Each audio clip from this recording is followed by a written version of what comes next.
Eu lembro da história que você contou já diversas vezes, que o patrimônio dele já tinha baixado de 1 bilhão e ele tava tirando uma soneca. Nessa hora você nos tranquilizou um pouco, pensando, Não, total, assim, meu ataque de pelanca durou 10 minutos, sabe? Tipo, meu Deus do céu, e agora? O que eu faço?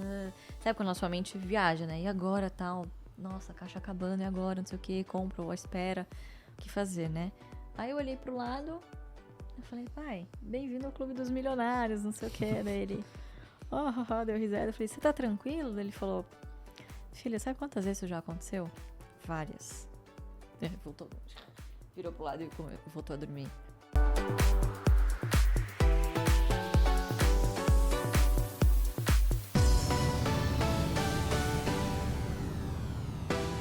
Eu vou te falar que assim, eu tava tranquila até o terceiro circuit breaker. Acabou meu dinheiro. Aí veio o quarto, o quinto, o sexto. Ai, meu Deus, não acredito. Ai, não tenho dinheiro pra comprar. Vou fazer termo. Vou fazer um termo, vou fazer alguma coisa aqui que eu não vou aguentar.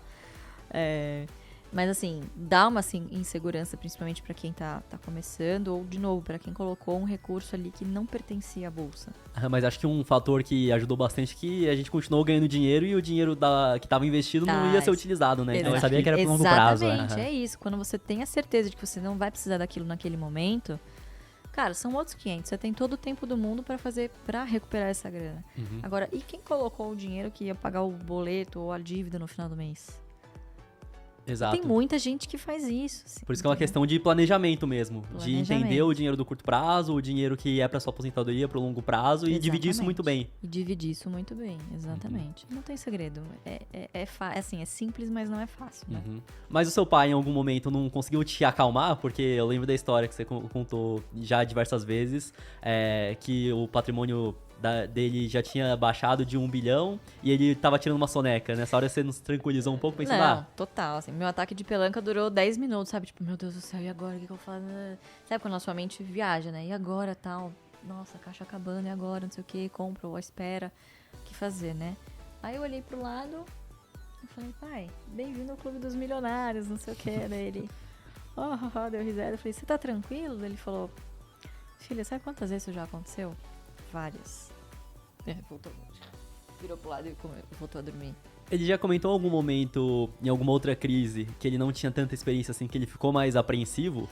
Olha, década de 90 foi um período bem difícil, né? Tinha uma concentração bem grande em alguns bancos médios.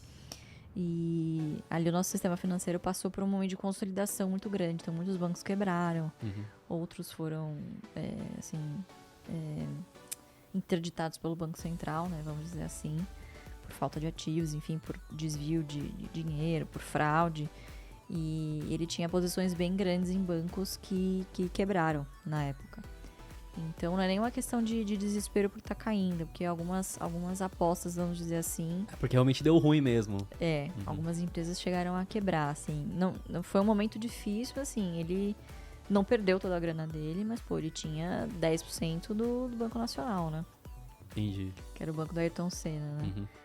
E era uma grana alta, mas deu pra recuperar depois, né? Porque ele acabou dando outros bancos que acabaram dando muito certo, né? Como, por exemplo, ele tinha lá ações do Banespa, que depois foi incorporado pelo Santander. Depois conseguiu comprar Santander ali por 11 centavos, 27 centavos, um monte de ação por abaixo de R$1. Hoje a ação custa 26, né? Então, assim, é não se desesperar nesses momentos, né? Não se desesperar nesses momentos. E o fato dele ter também um grande caixa, né?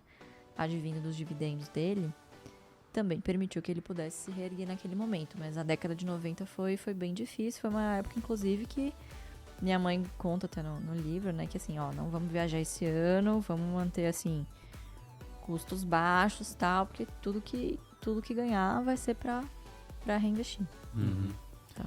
E com relação à carteira de investimentos, então vocês investem somente em ações aqui no Brasil? E muita gente questiona, por que vocês não investem em fundo imobiliário, não investem lá fora? Olha, eu acho que é muito uma questão de perfil, né? Que eu acho que seja ruim, eu acho que cada um tem assim, um viés, né? A gente se considera sócio dessas empresas, então nós somos empreendedores. E a gente acredita que o melhor lugar para empreender no mundo é no Brasil, porque tem tudo ainda para ser feito, né? Muita coisa já aconteceu, mas assim, o mato é muito alto ainda, né? Muito alto. Então a gente tem ainda muita eficiência produtiva para colher nesse país, né? Obviamente também que algumas questões políticas e econômicas atrasam um pouco esse crescimento, mas as reações aqui elas são tão assim, como é que eu vou dizer, o nosso mercado aqui ele é tão bipolar que várias vezes que o nosso mercado fica pessimista, que assim, os descontos que aparecem por aqui no Brasil, eles não têm iguais no mundo. Assim, empresa abaixo de valor patrimonial, sabe? Empresa, de novo, que corrige inflação, assim. Então, a TIR, o retorno que você tem por ficar no Brasil, ele tem que compensar esse risco. E tem compensado, na nossa opinião, né? Assim, não quer dizer que não tem empresas boas lá fora. Eu acho que é muito uma questão de perfil também. Fundo imobiliário também a gente não tem nada contra, né? Mas a gente tem que pensar o seguinte, por mais que seja um produto que tenda a ter menos volatilidade, ele também é um produto de renda variável. Então, eu prefiro correr o risco de renda variável com o potencial de multiplicação de uma renda variável, né? Então, tem muita gente que considera investir em FIIs por conta, principalmente, do dividendo mensal ali, como se isso fosse uma renda fixa. Então, eu prefiro correr risco de renda variável para ter uma remuneração de renda variável, não de renda fixa. É simplesmente uma questão de critério e de prioridade, tá? E vai muito também do investidor, porque às vezes, por exemplo, o investidor não tem um patrimônio tão grande ainda e a gente sabe que os payouts das empresas, o dividendo que elas pagam, acabam tendo uma volatilidade maior do que de um fundo imobiliário. Sim, verdade. Então, pro cara que não tem um patrimônio tão grande assim, onde o dividendo que ele recebe vai dar e sobrar para bancar o custo de vida, às vezes pode ser uma opção, né? Então, acho que vai muito do perfil de cada pessoa também por conta disso. Vai muito do perfil, mas as pessoas têm que considerar também que não é raro que esse tipo de produto faça subscrições para crescer. Sim. Né? Então, se ele não tiver a grana para subscrever, ele vai ser continuamente diluído, né? Mas assim, de novo, é questão de perfil, gente. Não acho que seja ruim nem nada disso, mas prefiro correr o risco de renda variável e ter a remuneração de renda variável também. Uma analogia que eu vejo que é bem interessante é que quem aluga os imóveis são as empresas. E para conseguir alugar o imóvel é porque ela tem que estar tendo um resultado maior do que o aluguel que ela paga também, né? É verdade, é verdade.